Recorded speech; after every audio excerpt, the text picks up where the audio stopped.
In the ongoing evolution versus creation debate, is one side more justified?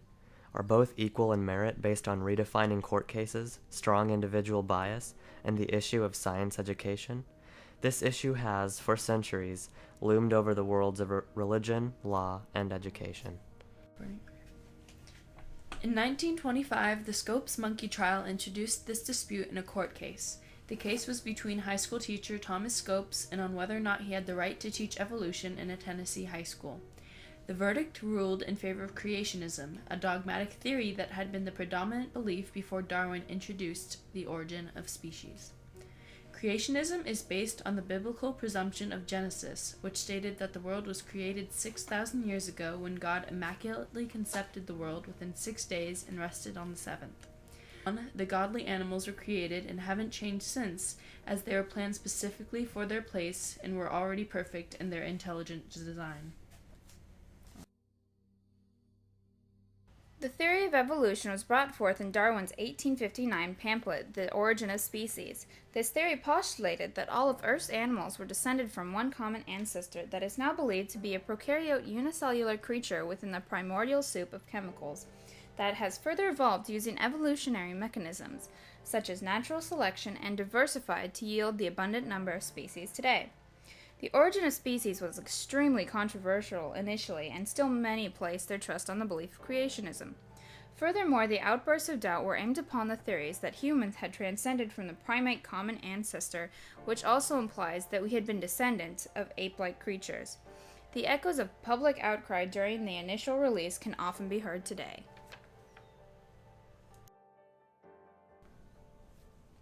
So is believing in evolution a leap of faith? This anonymous interviewee believes so.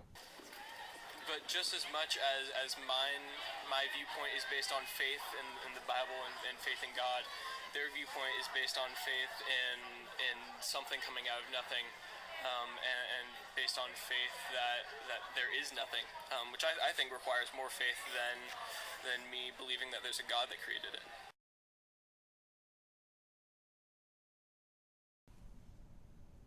However, some believe that evolution is the only fact-based truth. To me, evolution makes sense. Science has told us that it makes sense, and that's what I believe in. So until proof exists for creationism, I will continue to believe in evolutionism. One of the main arguments against evolution by creationists is that the evolution of the eye is impossible due to the complexities of the eye structures, such as the lens, cornea, retina, suspending ligaments, and other features. The eye must have been perfected by a higher being that had intelligently designed the eye to be how it is today. There was too much that had to be just right, and the awkwardness of evolution couldn't have produced such an impeccable contraption such as the eye. However, evolutionists counter that the gradual evolution of the eye can be seen in contemporary animals today, from the creatures that have a region of photosynthetic cells, to the development of a curved photosynthetic area for directional sensitivity, to the pinhole eye that allowed greater directional sensitivity, to the development of the enclosed eye, and finally to the development of the complex eye that is characteristic of more recent animals.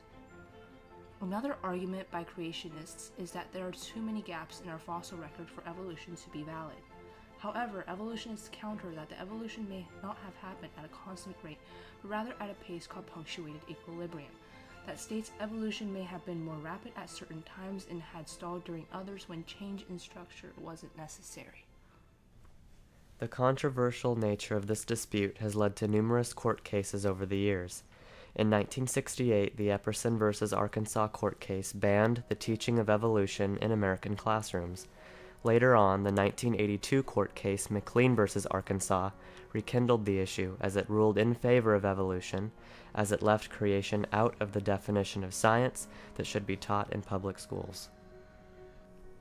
There are some that believe in elements of both the theories. In the 1987 Supreme Court decision on Edward v. Oligard ruled against the Louisiana practice of teaching both creationism and evolution in the public school classroom. It was decided that evolution, not intelligent design, was appropriate for education. However, this issue didn't diminish here, as advocates of teaching both evolution and creationism simultaneously in the American classrooms continue their plight. Nowadays, various states throughout the South include written disclaimers in their textbooks that state that the theory of evolution hasn't been well founded and the theory of creationism be considered when learning about evolution. Furthermore, the more recent 2005 Pennsylvania Dover trial led to a rural Pennsylvania town school board stating that, because Darwin's theory is a theory, it is still being tested as new evidence is discovered. The theory is not a fact. Intelligent design is an explanation of the origin of life that differs from Darwin's view. As true with any theory, students are encouraged to keep an open mind. This issue hit home in Granite Bay during 2004. In 2003 and 4, that school year, there was a parent and a group of parents that brought in the idea that they wanted to have, it ends up being they wanted to have intelligent design put forward in the classroom. Very careful to not mention and very careful to deny that it was intelligent design that wanted put in. What they wanted to have, and this is a little bit of a catchphrase, they wanted to have the strengths and weaknesses of the theory of evolution. Our district voted down the proposal that we put in this intelligent design aspect to the curriculum. Recently this year in April, the governor of Tennessee, Bill Haslam, permitted the passage of the Monkey Bill that gave public schools the right to choose whether they wanted to teach alternatives to evolution or not. So should we teach both in schools then? It's not a scientific explanation, and so it doesn't belong in the science classroom. I believe we should teach both.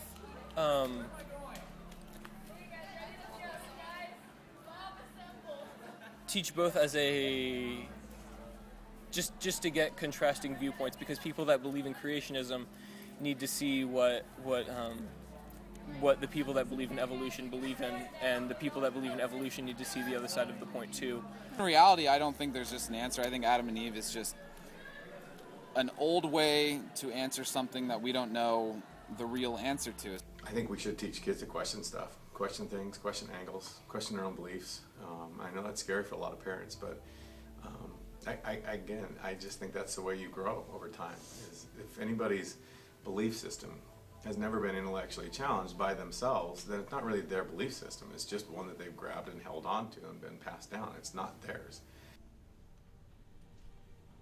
Through the observations of people and history, one can conclude that the varied minds of people haven't and may never convene to a definite agreement over this issue. Once incepted into a certain belief from birth, it is difficult to doubt yourself, stray away, and open your mind to seemingly ridiculous theories about the basic foundations of existence. Theory is not fact. Despite what we believe deep within, we must practice acceptance at all levels and understand how people give merit to theories that satisfy their beliefs.